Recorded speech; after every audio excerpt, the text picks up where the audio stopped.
Hello बच्चों, class ninth की एक जो बेसिक प्रॉब्लम है वो है हमारी एक्सपोनेंट ऑफ रियल नंबर। बच्चों ये जो चैप्टर है क्लास नाइन्थ के लिए बहुत ही इंपॉर्टेंट है। क्लास नाइन्थ के लिए ही क्या, ये हमारे आगे आने वाली सारी क्लासेस के लिए बहुत ज़्यादा इंपॉर्टेंट होता है, क्योंकि इससे सारे कॉन्सेप्ट हमारे क्लियर होते हैं। बच्चों अगर देखा जाए तो क्लास नाइन्थ का ये जो क्वेश्चन है ये बहुत ही ज़्यादा इंपॉर्टेंट क्वेश्चन है, साथ ही एक बेस्ट कॉन्सेप्ट रखने वाला क्वेश्चन है। तो बच्चों इसको देखते हैं हम लोग सॉल्व कैसे करते हैं।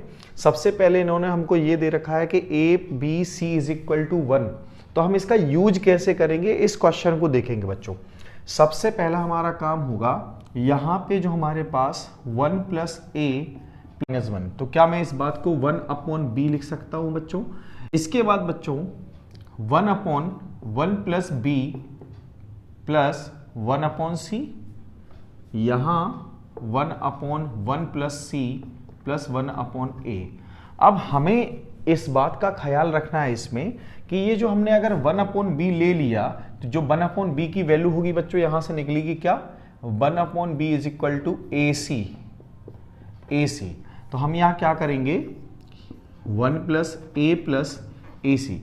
अच्छा यहां पर हम देखेंगे कि हमारे पास दो वेरिएबल होगा, एक ए है और दूसरा क्या है सी। तो हम कोशिश करेंगे इन सारे टर्म्स में, एक टर्म ये हो गया, दूसरा ये, तीसरा ये, इन सारे टर्म्स में हम ए और सी को ही रखें, यानी कि बाकी जो बचे हुए वेरिएबल्स हैं उनको क्या कर दे, रिप्लेस कर दे। जैसे कि यहां पर बी है, ए नहीं है, तो हम यहां पर बी की जगह ए लाने की कोशिश करेंगे। तो बच्चों बी की जो वैल्यू होगी वो क्या होगी, देखिए यहां से जो b की वैल्यू होगी बच्चों 1 अपॉन ए सी। तो क्या मैं इसकी जगह 1 अपॉन ए सी प्लस सी लिख दूं, ये 1 अपॉन सी हो जाएगा। साथ ही ये 1 upon 1 plus c plus 1 upon a, क्योंकि यहां पे हमें अदर वेरिएबल की जरूरत ही नहीं पड़ी रिप्लेस करने के लिए। ठीक है, तो यहां पर हम लोग क्या करने जा, देखो ये तो हमारा 1 प्लस ए सी के फॉर्म में है, तो इसके साथ तो हम कोई एक्स्ट्रा वर्क नहीं करेंगे। लेकिन यहां पर हम क्या करेंगे बच्चों, यहां हम ले लेंगे एलसीएम ए सी, ये बन जाएगा हमारे पास ए सी प्लस 1 प्लस ए। ठीक है, यहां हम जब एलसीएम लेंगे तो यहां एलसीएम होगा हमारा ए, तो बच्चों यहां आएगा हमारा ए प्लस ए सी प्लस 1। अब देखिए ये तो हमारा एज इट इज रहेगा 1 प्लस ए सी, और यहां जो ए सी है ये जाके 1 के साथ मल्टीप्लाई करेगा, तो ए सी अपॉन, क्या मैं इसको ऐसे लिख सकता हूं 1 प्लस ए सी। साथ ही ए भी हमारा 1 के साथ मल्टीप्लाई करेगा, तो यहां आएगा 1 प्लस ए सी। अब हम ये देख पा रहे हैं कि जितने भी हमारे पास टर्म्स हैं सारे टर्म्स का डिनोमिनेटर कैसा है बच्चों, सेम है। तो इनका एलसीएम भी क्या आ जाएगा, एलसीएम भी हमारा आ जाएगा 1 प्लस ए सी।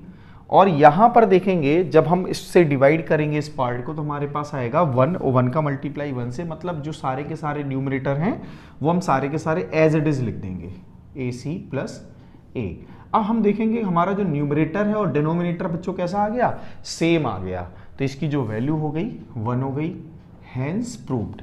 बच्चों ये जो क्वेश्चन था देखा जाए तो बेसिक फॉर्म में देखा जाए तो बड़ा ही सिंपल क्वेश्चन है, लेकिन क्या होता है कि अगर हम इस बात को नहीं पहचान पाते, कई बार क्या होता है हम यहाँ पर 1 अपॉन सी 1 अपॉन ए की वैल्यू रिप्लेस करने की कोशिश करते हैं, इस वजह से क्या होता है कि ये जो क्वेश्चन होता है हमारा गलत वे में चला जाता है।